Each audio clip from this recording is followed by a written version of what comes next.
Hello അസ്സലാമു അലൈക്കും. ഷിൻസിസ് വ്ളോഗിലെ പുതിയൊരു വീഡിയോയിലേക്ക് എല്ലാവർക്കും സ്വാഗതം. എല്ലാവരും സുഖമായിരിക്കുന്നുണ്ടല്ലോ? അൽഹംദുലില്ലാ ഞങ്ങളും ഇവിടെ സുഖമായിരിക്കുന്നു കേട്ടോ. ഇന്ന് ഞാൻ വന്നിട്ടുള്ളത് ഒരു ദോശേൻ്റെ റെസിപ്പി ആയിട്ടാണ്. അപ്പം നമ്മളതിൽ ഉഴുന്നൊന്നും ചേർത്തിട്ടില്ല. ഉഴുന്ന് ചേർക്കാതെ തന്നെ നമുക്കൊരു പുളിദോശ ഉണ്ടാക്കിയെടുക്കാം. ബാക്കി വന്നിട്ടുള്ള ചോറും ഒക്കെ വെച്ചിട്ട് ഉണ്ടാക്കിയിട്ടുള്ള ഒരു ദോശയാണ് കേട്ടോ. അപ്പം നമുക്ക് ഇന്ന് ഇപ്പോൾ നമ്മൾ തലേദിവസം അരിയൊക്കെ ഇട്ട് വെക്കുന്ന സമയത്ത് ഉഴുന്നില്ല എന്നുണ്ടെങ്കിൽ ഇതുപോലെ ഒന്ന് ഒരു തവണ ഉണ്ടാക്കി നോക്കാം കേട്ടോ. ഉഴുന്നില്ലെങ്കിലും നമുക്ക് നല്ല അടിപൊളിയായിട്ടും നല്ല സോഫ്റ്റ് ആയിട്ടും നല്ല ടേസ്റ്റി ആയിട്ടുമുള്ള ഒരു പുളിദോശ തന്നെ ഉണ്ടാക്കാൻ വേണ്ടിയിട്ട് പറ്റും. കഴിക്കാൻ വേണ്ടി അടിപൊളിയാണ് കേട്ടോ. അപ്പോൾ അത് ഒരു തവണ ഒന്ന് ഉണ്ടാക്കി നോക്കുക കേട്ടോ. നല്ല സോഫ്റ്റാണ്, കണ്ട ഇത് കാണുമ്പോൾ മനസ്സിലാവുന്നുണ്ടാവും. അപ്പോൾ നമുക്ക് ഈ ഒരു മാവ് വെച്ചിട്ട് തന്നെ നിങ്ങൾക്ക് നെയ് റോസ്റ്റ് പോലെയും അതുപോലെ തന്നെ നമ്മൾ അപ്പം പോലെ ഉണ്ടാക്കുമല്ലോ, അങ്ങനെ ഉണ്ടാക്കാൻ വേണ്ടിയിട്ട് പറ്റും. ഈ ഒരൊറ്റ ബാറ്റർ വെച്ചിട്ട് തന്നെ ചെയ്തെടുക്കാം കേട്ടോ. അപ്പോൾ നമുക്ക് നേരെ വീഡിയോയിലേക്ക് പോകാം. വീഡിയോസ് കണ്ടുകൊണ്ടിരിക്കുമ്പോൾ ഒരു ലൈക്കും കൂടെ അടിക്കണം കേട്ടോ. അപ്പോൾ അതിന് വേണ്ടിയിട്ട് ഞാനിതാ പച്ചരി എടുത്തിട്ടുണ്ട്. അപ്പം ഞാൻ ഈ ഒരു കപ്പ് പച്ചരിയുടെ അളവിലാണ് കാണിക്കുന്നത് കേട്ടോ. അപ്പോൾ പച്ചരി എടുത്തിട്ടുണ്ട്. പച്ചരി നമുക്ക് ഇതാ ഞാനൊരു പാത്രത്തിലേക്ക് ഇട്ട് കൊടുത്തിട്ടുണ്ട്. ഇനി നമുക്ക് അതിലേക്ക് വേണ്ടിയിട്ടുള്ളത് 1.5 ടീസ്പൂൺ ഉലുവയാണ്. അപ്പോൾ ഉലുവ ഞാനിതാ 1.5 ടീസ്പൂൺ മാത്രമേ എടുത്തിട്ടുള്ളൂ. ഒരു കപ്പ് പച്ചരി ഉണ്ടായിരുന്നു കേട്ടോ. അപ്പോൾ അതാ 1.5 ടീസ്പൂൺ ഉലുവ കൂടി ചേർത്ത് കൊടുക്കുകയാണ്. ഇനി നമുക്കിതൊരു 3-4 തവണ നന്നായിട്ട് കഴുകിയെടുക്കണം കേട്ടോ. ആ ഒരു വെള്ളത്തിൻ്റെ കളറൊക്കെ മാറി വരുന്നത് വരെ നന്നായിട്ട് കഴുകിയെടുക്കുക. അപ്പം ഞാനിതൊന്ന് കഴുകിയിട്ട് എടുക്കട്ടെ.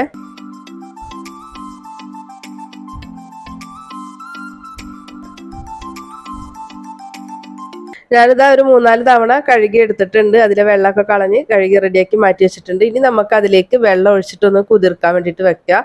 അപ്പോൾ അത് വെള്ളം നികക്കെ നിൽക്കുന്ന രീതിയിലാണ് വെള്ളം വേണ്ടിയിട്ടുള്ളത്. ഒത്തിരി കൂടുതൽ വെള്ളം ഒഴിച്ച് കൊടുക്കണ്ട കേട്ടോ. നമുക്ക് അരയ്ക്കുന്നത് ഈ ഒരു വെള്ളം വെച്ചിട്ടാണ് നമ്മൾ മാവ് ഉണ്ടാക്കുന്നത്. അപ്പോൾ അതുകൊണ്ട് ആണ് അരി നന്നായിട്ട് കഴുകണം എന്ന് പറഞ്ഞിട്ടുള്ളത്. പിന്നെ ഇനി നമ്മൾ ഇതിങ്ങനെ എടുത്തിട്ട് അരയ്ക്കുള്ളൂ കേട്ടോ. അപ്പോൾ ഓവറായിട്ട് വെള്ളം വേണ്ട. അപ്പോൾ ബാക്കി വെള്ളം നമുക്ക് കളയേണ്ടി വരും. അതുപോലെ തന്നെ വെള്ളം വല്ലാണ്ട് കുറഞ്ഞു പോവാൻ വേണ്ട കേട്ടോ. അപ്പം ഞാനിതാ അരിയുടെ മുകളിൽ നിൽക്കുന്ന രീതിയിൽ വെള്ളം ഒഴിച്ച് കൊടുത്തിട്ടുണ്ട്. ഒത്തിരി അങ്ങോട്ട് കൂടുതലല്ല, നമുക്ക് കറക്റ്റായിട്ട് അരയ്ക്കാനുള്ള വെള്ളം ഉണ്ടാവുള്ളൂ കേട്ടോ. അപ്പോൾ ഇനി ഞാനിത് നൈറ്റാണ് വെച്ച് കൊടുക്കുന്നത്. രാവിലെയാണ് നമുക്കിത് അരച്ചെടുക്കുള്ളൂ കേട്ടോ. അപ്പം ഞാനിതാ രാത്രി വെച്ച് കൊടുത്തിട്ടുള്ളത്. അപ്പോൾ രാത്രികളത്തേക്കാണ് ഞങ്ങൾക്ക് ഈ ഒരു പലഹാരം വേണ്ടത്, അതുകൊണ്ടാണ് കേട്ടോ. അപ്പം നിങ്ങൾക്ക് രാവിലത്തേക്കാണെങ്കിൽ രാവിലെ കുതിർത്ത് വെച്ചിട്ട് രാത്രി അരയ്ക്കുക, പിന്നെ പിറ്റേന്ന് ഉണ്ടാക്കും ചെയ്യുക, അങ്ങനെ കേട്ടോ. ഇപ്പോൾ നമ്മുടെ അരി ഉലുവയൊക്കെ നന്നായിട്ട് തന്നെ കുതിർന്ന് വന്നിട്ടുണ്ട്. ഇനി നമുക്ക് അരയ്ക്കാം. അപ്പോൾ അതിന് വേണ്ടിയിട്ട് മിക്സിയുടെ ജാറ് വെച്ച് കൊടുത്തിട്ടുണ്ട്. അപ്പോൾ ഇതിൽ ഇനി നമുക്കൊരു വെള്ളം നല്ലോണം ഒഴിവാക്കിയിട്ട് ഇട്ട് കൊടുക്കുക കേട്ടോ. അങ്ങനെ ആകുമ്പോഴാണ് നമുക്ക് വെള്ളത്തിൻ്റെ അളവ് കറക്റ്റായിട്ട് കിട്ടുള്ളൂ. അല്ലാന്നുണ്ടെങ്കിൽ വെള്ളം കൂടി പോവുള്ളൂ കേട്ടോ. അപ്പോൾ ഞാൻ ഈ ഒരു ചട്ടകം വെച്ചിട്ടാണ് കോരിട്ട് കൊടുത്തിട്ടുള്ളത്, വെള്ളം നന്നായിട്ട് ഊറ്റിയെടുക്കാൻ വേണ്ടിയിട്ടാണ്. അപ്പോൾ 2 ബാച്ചായിട്ട് അരയ്ക്കാനുള്ള അരി ഉണ്ട്. അപ്പോൾ അതുകൊണ്ട് ഞാൻ ആദ്യം അതാ കുറച്ചിട്ട് കൊടുത്തിട്ടുണ്ട്. ഇനി അതിലേക്ക് നമുക്ക് 3/4 കപ്പ് ചോറ് ഇട്ട് കൊടുക്കാം കേട്ടോ. അപ്പോൾ നമ്മൾ ആ ഒരു അരി എടുത്തിട്ടുള്ള അളവിൽ വെച്ച് നോക്കുകയാണെങ്കിൽ ഒരു 1/2 കപ്പ് ചോറുണ്ടാവും. അപ്പം അതിൻ്റെ പകുതി ഞാൻ ഇട്ട് കൊടുത്തു. എന്നിട്ട് നമുക്ക് തുള്ളി വെള്ളം ഒഴിച്ചിട്ട് ഒന്ന് അരച്ചെടുക്കുക. അരയ്ക്കുന്ന സമയത്ത് വെള്ളത്തിൻ്റെ ആവശ്യം ഉണ്ടെങ്കിൽ കുറേശ്ശെ വെള്ളം ചേർത്തിട്ട് അരച്ചെടുത്താൽ മതി. അപ്പം ഇനി ഇതൊന്ന് നന്നായിട്ടൊന്ന് അരച്ചെടുക്കട്ടെ. നല്ല മഷി പോലെ തന്നെ അരച്ചെടുക്കുക കേട്ടോ, ദോശയ്ക്കായോണ്ട. അപ്പോൾ അത് നന്നായിട്ട് തന്നെ അരച്ചെടുത്തിട്ടുണ്ട്. അപ്പം ഞാനിതൊരു പാത്രത്തിലേക്ക് മാറ്റുകയാണ്. അപ്പം എനിക്ക് ഒരു ബാറ്ററി കുറച്ചുള്ളൂ, അപ്പം ഞാൻ കുറച്ച് വലിയ പാത്രം എടുത്തതാണ് കേട്ടോ. അപ്പം ഇനി നമുക്ക് ബാക്കിയുള്ളതും കൂടെ അരച്ചെടുക്കാം കേട്ടോ. അപ്പോൾ അതിന് വേണ്ടിയിട്ട് ഇതാ വെള്ളമൊക്കെ ഒന്ന് ഊറ്റി അരി ഇട്ട് കൊടുക്കുകയാണ്. അപ്പോൾ വെള്ളം ഒഴിച്ചു കൊടുക്കുമ്പോൾ ശ്രദ്ധിക്കുക കേട്ടോ. അപ്പോൾ ബാക്കിയുള്ള നമ്മുടെ ആ ചോറ് മാറ്റി വെച്ചിട്ടുണ്ടായിരുന്നല്ലോ, ആ ചോറും കൂടെ ചേർത്ത് കൊടുക്കുകയാണ്. ഇനി നമുക്ക് ഒന്ന് അരച്ചെടുക്കുക. അപ്പോൾ കുറച്ച് വെള്ളം ഒഴിച്ച് കൊടുത്തിട്ടുണ്ട് കേട്ടോ. ഇനി നന്നായിട്ട് നമുക്ക് അരച്ചെടുക്കാം. ഇപ്പോൾ ഇതാ രണ്ടാമത്തതും ഞാൻ നന്നായിട്ട് തന്നെ അരച്ചെടുത്തിട്ടുണ്ട്. അപ്പം ഇനി ഒരു ബാറ്ററിൻ്റെ കട്ടി നോക്കിയിട്ട് വേണം നിങ്ങൾ വെള്ളം ചേർത്ത് കൊടുക്കാൻ വേണ്ടിയിട്ട് കേട്ടോ. അപ്പോൾ എനിക്കിതാ ഈ ഒരു ബാറ്റർ നല്ലോണം കട്ടിയുണ്ട്. അപ്പം ഞാൻ കുറച്ച് വെള്ളം ഇതാ മിക്സിയുടെ ജാറിൽ ഒഴിച്ചിട്ട് അതൊന്ന് ഒഴിച്ച് കൊടുത്തിട്ട് ബാക്കി ഞാൻ കൈ വെച്ചിട്ടാണെങ്കിലും ആ മിക്സിയുടെ ജാറിൽ നിന്ന് നന്നായിട്ട് തന്നെ മാവ് എടുത്തു കേട്ടോ.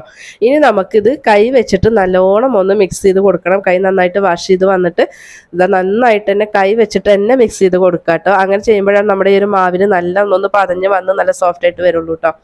അപ്പോൾ ഇതാ നന്നായിട്ട് ഞാൻ മിക്സ് ചെയ്തെടുത്തിട്ടുണ്ട്. ഇനി നമുക്കിത് റെസ്റ്റ് ചെയ്യാൻ വേണ്ടിയിട്ട് വെക്കാം കേട്ടോ. അപ്പോൾ രാവിലെയാണ് ഞാൻ ഈ ഒരു മാവ് അരച്ച് വെക്കുന്നത്, വൈകുന്നേരമാണ് ഞങ്ങൾക്ക് ഉണ്ടാക്കാനുള്ളത് കേട്ടോ. അപ്പോൾ ഇനി ഇതിവിടെ ഇരിക്കട്ടെ. അപ്പോൾ നിങ്ങൾക്ക് തണുപ്പുള്ള സമയമൊക്കെ ആണെന്നുണ്ടെങ്കിൽ അടിയിലൊരു തുള്ളി വെള്ളം ചൂടാക്കിയിട്ട് ആ ഒരു പാത്രത്തിൻ്റെ മുകളിൽ വെച്ച് കൊടുത്താലും മതി കേട്ടോ. അപ്പോൾ ഇവിടെ നല്ല ചൂടാണ്, അപ്പോൾ അതുകൊണ്ട് ഞാൻ വെള്ളം വെച്ച് കൊടുക്കുന്നൊന്നുമില്ല. അപ്പോൾ നമ്മളുടെ ബാറ്ററി എത്രത്തോളം ഉണ്ടായിരുന്നുള്ളൂ നിങ്ങൾ കണ്ടല്ലോ, കുറച്ചേ ഉണ്ടായിരുന്നുള്ളൂ. അപ്പോൾ നല്ലോണം ഒന്ന് പതഞ്ഞ് ഒന്ന് പൊങ്ങി വന്നിട്ടുണ്ട് കേട്ടോ. വലിയ പാത്രമാണ് ഞാൻ എടുത്തിട്ടുണ്ടായിരുന്നത്, അതുകൊണ്ടാണ്. പിന്നെ അത് അത്യാവശ്യം പൊങ്ങി വന്നിട്ടുണ്ട്. ഇത് കാണുമ്പോൾ നിങ്ങൾക്ക് മനസ്സിലാവുന്നുണ്ടാവും. പിന്നെ നമ്മൾ ഉഴുന്നൊക്കെ ചേർത്ത് വെക്കുന്നത് പോലെ പതഞ്ഞ് വല്ലാണ്ട് പതഞ്ഞാണ്ട് പൊങ്ങിപ്പോയി അത്രയൊന്നും വരില്ല. അപ്പോൾ ഇത് കണ്ടോ, നന്നായിട്ട് തന്നെ ഒന്ന് പതഞ്ഞിട്ടുണ്ട്. മാവ് നല്ല പെർഫെക്റ്റ് ആയിട്ട് തന്നെ കിട്ടിയിട്ടുണ്ട് കേട്ടോ. അപ്പോൾ ഇനി ഞാനിത് ആദ്യം തന്നെ ഇളക്കി കൊടുക്കുന്നില്ല, നമ്മൾ ഉപ്പ് ചേർത്തിട്ടുണ്ടായിരുന്നില്ല. എനിക്കിത് ഇത്തിരി പുളിദോശമായിട്ട് തന്നെ കിട്ടണം, അതിന് വേണ്ടിയിട്ടാണ് ഞാൻ ആദ്യം ഉപ്പ് ചേർക്കാതിരുന്നത് കേട്ടോ. അപ്പോൾ നിങ്ങൾക്ക് പുളിദോശ പോലെ പുളി വേണ്ടാന്നാണെങ്കിൽ ഉപ്പ് ആദ്യം തന്നെ ചേർത്ത് കൊടുത്താൽ മതി. അപ്പോൾ അത്ര വലിയ പുളിയൊന്നും ഉണ്ടാവില്ല. അപ്പോൾ ഇതാ ഉപ്പ് ചേർത്ത് കൊടുത്തിട്ട് നമുക്കൊന്ന് മിക്സ് ചെയ്ത് കൊടുക്കുക. അപ്പോൾ നമ്മളിത് പൊങ്ങി വന്ന ശേഷം നമ്മളിത് കയ്യിലിട്ട് ഇളക്കുന്ന സമയത്ത് വല്ലാണ്ട് കുത്തി കലക്കി എടുക്കരുത് കേട്ടോ. നല്ലോണം ഇളക്കി അത് ലൂസാക്കി എടുക്കണ്ട. പതുക്കെ തന്നെ സാവധാനം ഒന്ന് സോഫ്റ്റ് ആയിട്ട് ഒന്ന് മിക്സ് ചെയ്യുക. ഉപ്പൊന്ന് അതിൽ പിടിക്കാൻ വേണ്ടിയിട്ട് ഒന്ന് മിക്സ് ചെയ്ത് കൊടുക്കുക. ഇനി നമുക്ക് ഉണ്ടാക്കാം. ഇപ്പം ഞാൻ ദോശച്ചട്ടിയാണ് വെച്ചിട്ടുള്ളത്. അപ്പം നിങ്ങൾ നോൺ സ്റ്റിക്കിൻ്റെ പാനാണെങ്കിൽ അങ്ങനെ എന്തിലാണെങ്കിലും നിങ്ങൾ ഉണ്ടാക്കുന്നത് എന്തിലാണോ അതിലുണ്ടാക്കുക.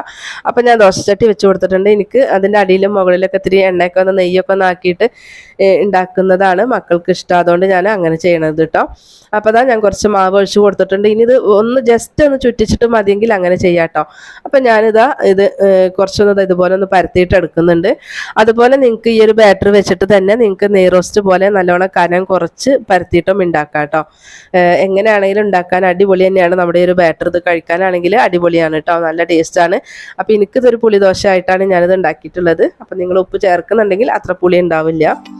അപ്പം ഞാൻ ആദ്യം ഒഴിച്ചത് ഇതാ ഇത്തിരി എണ്ണ ഒന്ന് മേലെ സ്പ്രെഡ് ചെയ്ത് കൊടുത്തിട്ടുണ്ട്, എന്നിട്ട് ഒന്ന് മൂടി വെച്ച് കൊടുത്തിട്ടുണ്ട്. അപ്പോൾ ഇതാ നമ്മുടെ ആദ്യത്തെ ദോശ ആയിട്ടുണ്ട്. അപ്പം ഇനി നമുക്ക് അടുത്തതും ഒഴിച്ചു കൊടുക്കാം.